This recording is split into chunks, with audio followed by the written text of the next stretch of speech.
Buenas noches, hermanos y amigos que nos ven a través de este medio. Que Dios me les bendiga a todos. En esta noche vamos a comenzar este estudio leyendo Génesis capítulo 13, versículo 11. Leemos la palabra en el nombre del Padre, del Hijo y del Espíritu Santo, y dice así, y yo la creo. Entonces Lot escogió para sí toda la llanura del Jordán, y se fue Lot hacia el oriente, y se apartaron el uno del otro. Padre amado, Dios de amor y de misericordia, te doy gracias, Señor, una vez más en esta noche, Señor, rogándote en el nombre de Jesús que tu Espíritu Santo tome el control de este tiempo, Señor, para que este estudio sea de edificación a tu pueblo, mi Dios. En el nombre de Jesús, amén. El tema de este estudio en esta noche es el siguiente. ¿Quién dirige tu vida? ¿Tú o Dios? Ahora, hay una pregunta que deberíamos hacernos primero. ¿Quién era Lot y qué relación guardaba con Abraham? Lot era el hijo de Harán, uno de los hermanos de Abraham, que muere en la tierra de Ur de los Caldeos antes de la partida a la tierra de Canaán de su abuelo Taré y de su tío Abraham, según dice la Escritura. Entonces, por decisión lógica, Lot era sobrino de Abraham. Dicho sea de paso, él estuvo al lado y fue con su tío cuando Jehová le hace el llamado a Abraham. Allá en Génesis capítulo 12, versículo 1 al 13. Dice, pero Jehová había dicho a Abraham, vete de tu tierra y de tu parentela y de la casa de tu padre, a la tierra que te mostraré, y haré de ti una nación grande y te bendeciré, y engrandeceré tu nombre, y serás bendición. Bendeciré a los que te bendijeren, y a los que te maldijeren maldeciré, y serán benditas en ti todas las familias de la tierra. Quiero esbozar brevemente esta gran bendición. El llamamiento de Abraham, como se registra en Génesis capítulo 12, inicia un nuevo capítulo en la revelación del Antiguo Testamento del propósito de Dios para redimir y salvar a la humanidad. Este llamado implicaba separarse de su tierra, de su parentela, de la casa de su padre, a fin de ser extranjero y peregrino sobre la tierra. En Abraham, el Señor estaba estableciendo el importantísimo principio de que su pueblo debe separarse de todo lo que sea un estorbo a su propósito para nuestras vidas como cristianos. Dios le promete a Abraham una tierra, una gran nación por medio de su descendiente y una bendición que involucraría a todas las naciones. El Nuevo Testamento enseña claramente que esta parte de esta promesa se está cumpliendo en la proclamación misionera del Evangelio de Cristo por todo el mundo. También este llamado no solo abarca una patria terrenal, sino también una celestial. Su visión llegó a abarcar un hogar definitivo, ya no en la tierra, sino en el cielo, y una ciudad cuyo arquitecto y constructor es el mismo Dios. Ahora, este llamado no solo incluía promesas, sino también obligaciones. Paradójicamente fue la bendición de Dios el origen de la situación que condujo a contienda, ya que Dios prosperó grandemente a Abraham, pero la palabra dice en Génesis capítulo 13:5, también Lot, que andaba con Abraham, tenía ovejas, vacas y tiendas. Es decir, que Lot también había sido grandemente prosperado. Además, las Escrituras narran que la tierra no era suficiente y hubo al menos 3 situaciones por las que ambos no podían vivir en el mismo lugar. Primero, porque sus posesiones, es decir, sus ganados, eran numerosos.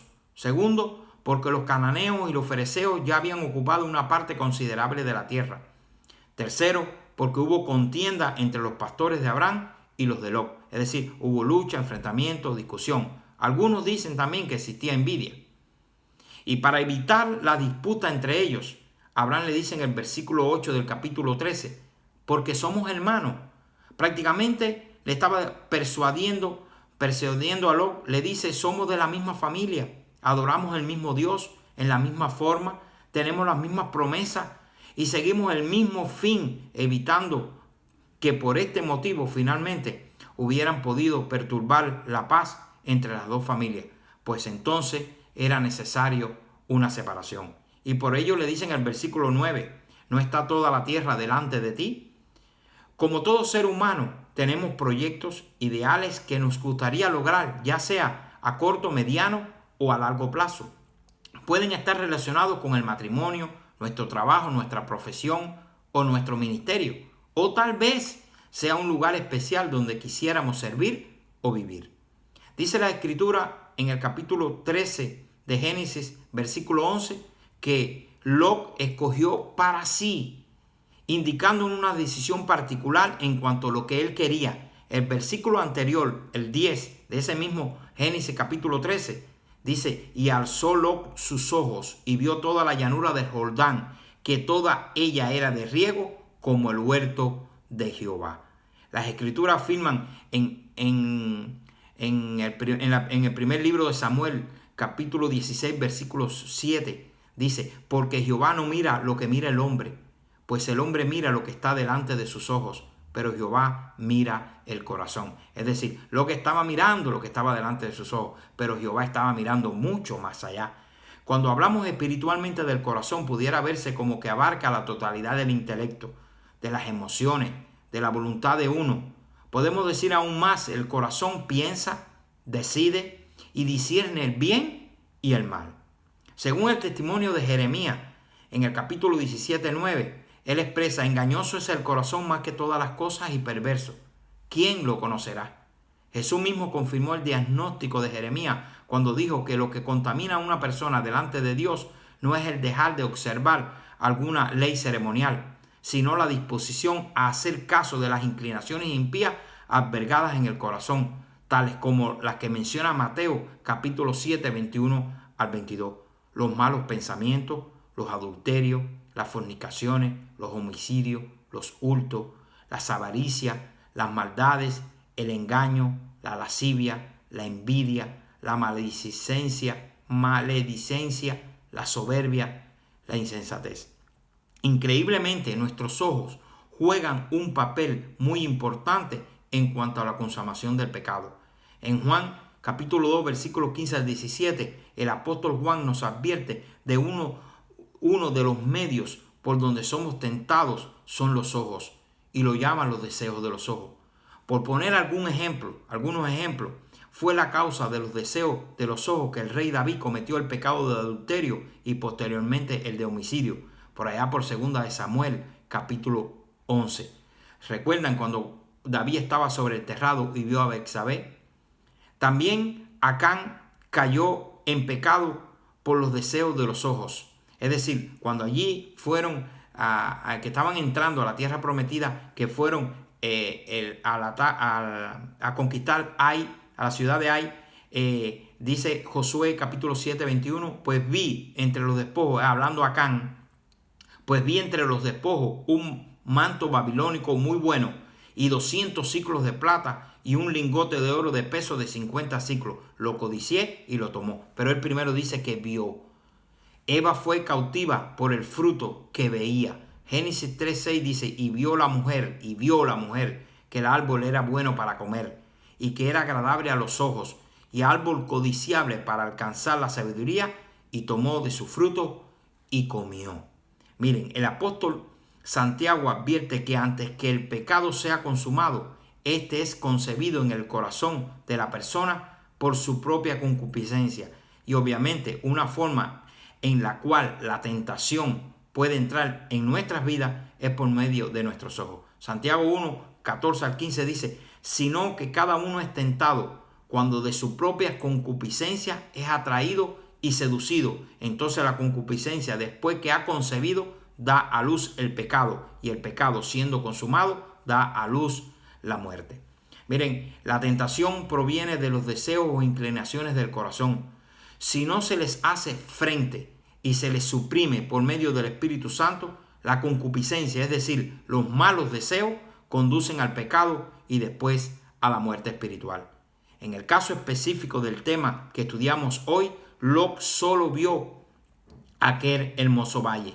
Esta llanura, dice, llenó el deseo del corazón de los ojos de Lot, que aunque similar al huerto del Edén, expresa en la escritura, él ciertamente debía haber dejado que el patriarca escogiera y haberse guiado por su consejo.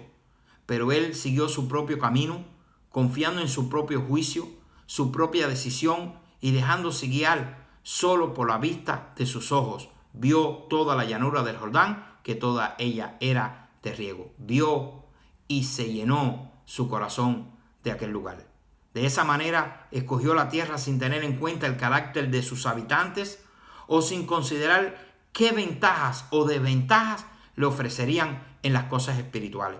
El escoger o elegir este lugar, como vemos en sus consecuencias, casi significó la ruina de su cuerpo, su alma y su familia. Algunos comentaristas expresan que el gran fracaso de Lot fue que amó la ganancia personal más que lo que aborreció la maldad de Sodoma. Que si él hubiera amado lo suficiente la justicia, eso habría hecho que permaneciera separado de los malvados caminos de los pecadores, en vez de tolerar la maldad y optar vivir en Sodoma.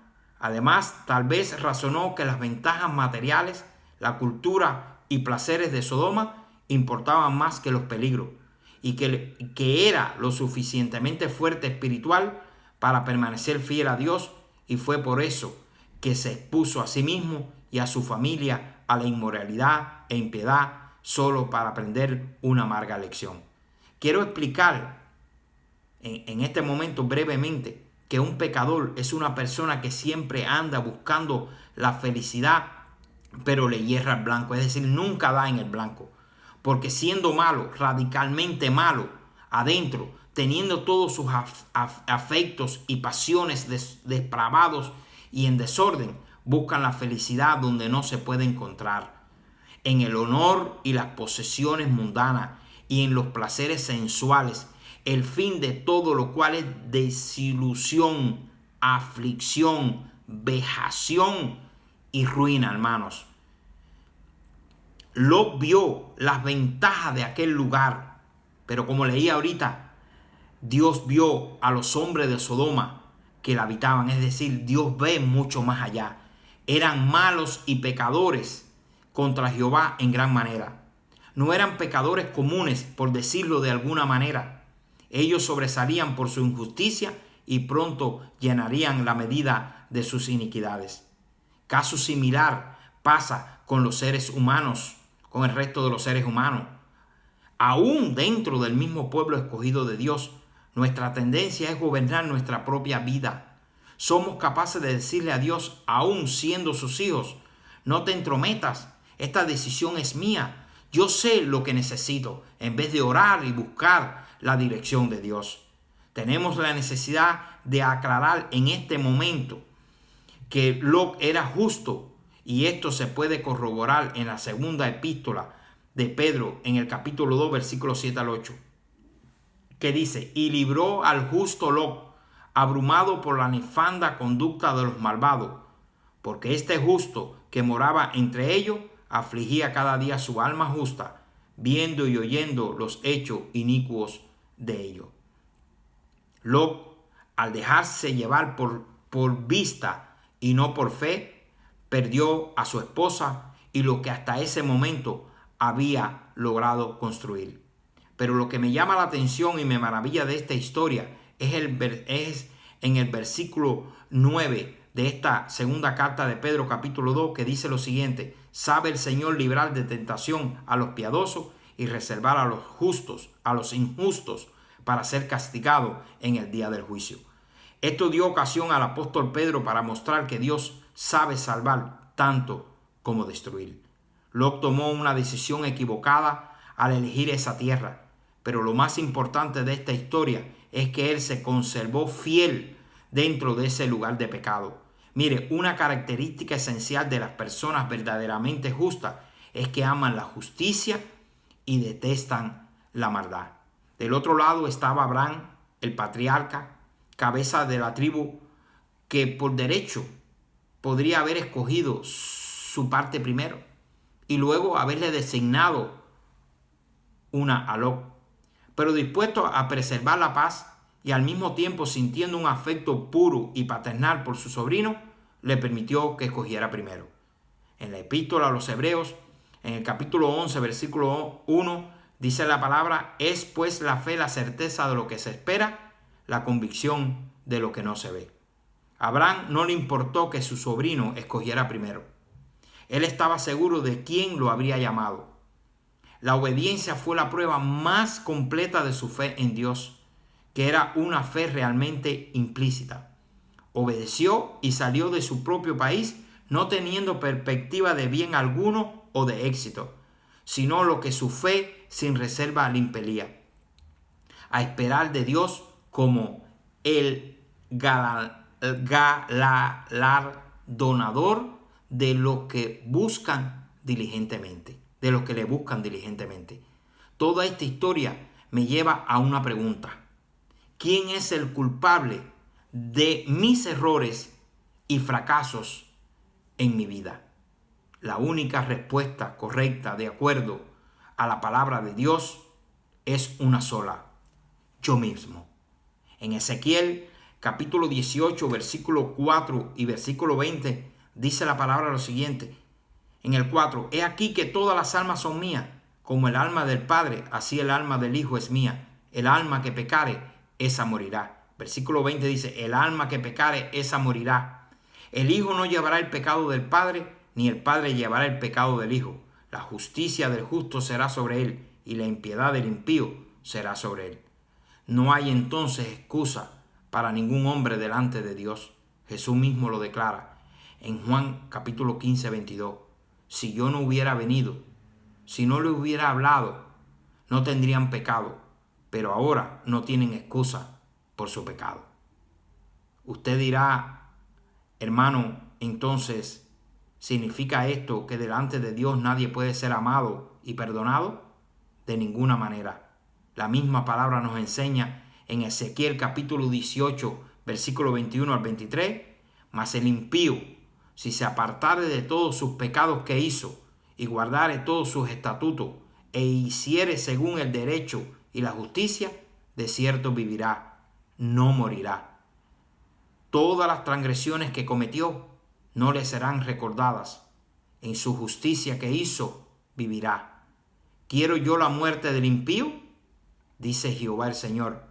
¿No vivirá si se apartare de sus caminos? Mire, la respuesta de Lot a la maldad y la inmoralidad que lo rodeaba llegó a ser una prueba que determinó su propia liberación y su destino eterno. Dios rescató a Lot porque rechazó la maldad y sintió repulsión por la vida de esos perversos, es decir, los que no tenían principios morales. Hermanos y amigos que nos ven, Dios es testigo de la conducta de todas las personas. Dice Proverbios capítulo 15, 3, versículo 3, los ojos de Jehová están en todo lugar, mirando a los malos y a los buenos. Es decir, un Dios omnisciente no solo ve, sino que lleva las cuentas. Tome un momento ahí donde usted está y pregúntese, ¿acaso se fija Dios en mis caminos y toma en cuenta todos mis pasos? Pues sí. En Job capítulo 34, 21 dice, porque sus ojos están sobre los caminos del hombre y ve todos sus pasos. Dios toma nota de todo lo que hacemos. No importa que seas consciente o no. Él igual mira lo que haces en secreto. Él ve hasta las intenciones del corazón. Con Él no se puede jugar. Jeremías 16, 7 dice, porque mis ojos están sobre todos sus caminos, los cuales no se ocultaron, ni la maldad se esconde de la presencia de mis ojos. Miren, hermano, hay un corito infantil de niños que dice lo siguiente, ya lo he dicho en otras ocasiones, cuidadito los ojitos, lo que miras. Hay un Dios de amor que mirando está, cuidadito los ojitos, lo que miras. Luego nos olvidamos de ello, pero ahora yo lo cambio por un nuevo coro de ultimátum que dice aquel corito infantil y lo cambio por otro que diga, con Dios no se puede jugar, con Dios no se puede jugar y del juicio no te puedes escapar. Si tus sentidos están siendo vedados, esta nueva canción nos libre, porque con Dios no se puede jugar y hay un juicio.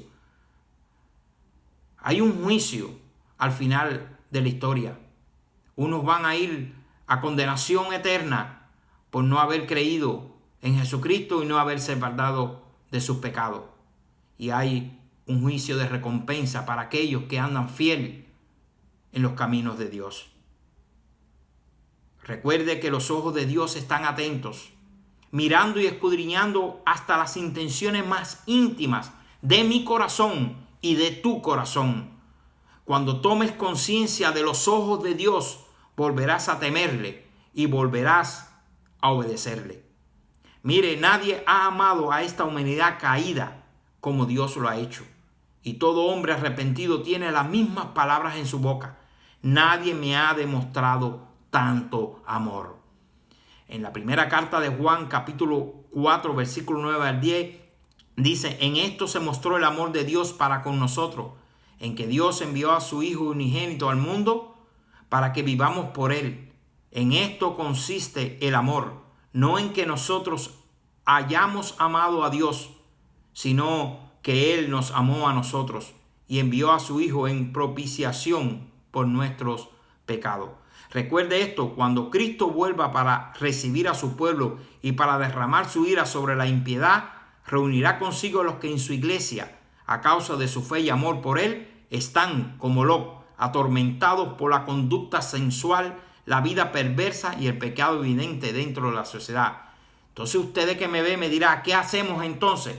En la primera carta de Juan, capítulo 1, versículo 9, dice: si confesamos nuestros pecados, Él es fiel y justo para perdonar nuestros pecados y limpiarnos de toda maldad.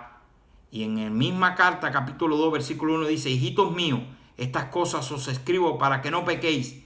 Y si alguno hubiere pecado, abogado tenemos para con el Padre, a Jesucristo el justo.